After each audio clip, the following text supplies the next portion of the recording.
In the previous video, we've created our first templates. In this video, I'm going to show how you can actually deploy that template as a task.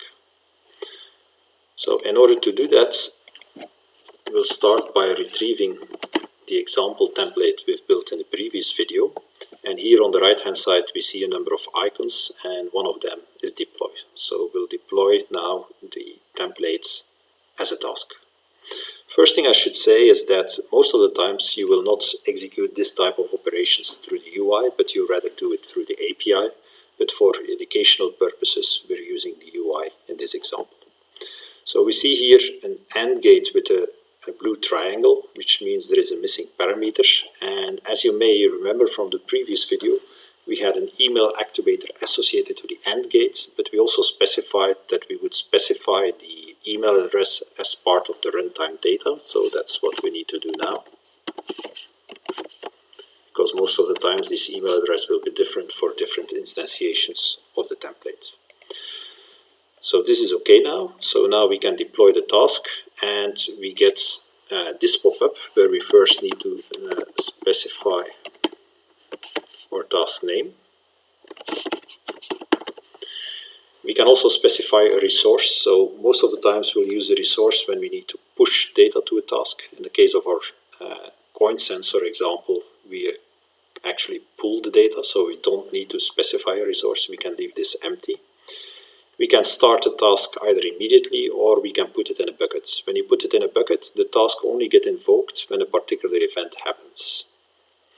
Next, we need to select a task type, which can be periodic, but it can also be a cron, in which case you specify a cron type expression that defines when the task needs to be executed, or it could be a one-time task, which is only invoked once.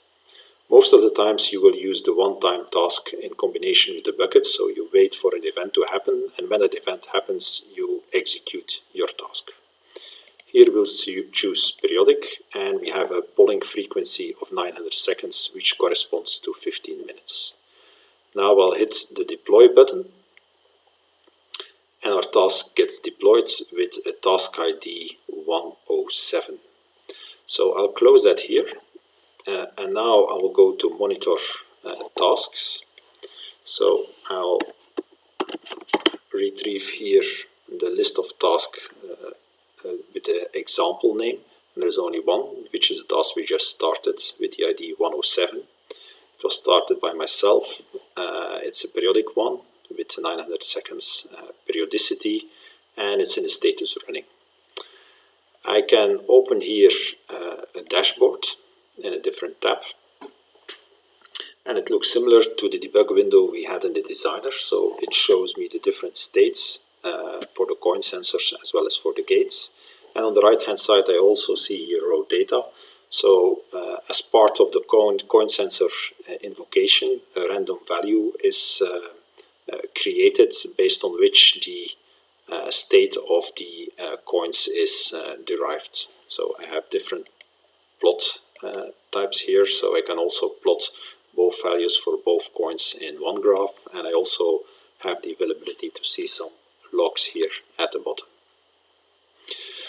Now, as I said, most of the times you have one template and you invoke that multiple times to create multiple tasks for different devices or different users, and most of the times you will use the API rather than the UI to do that.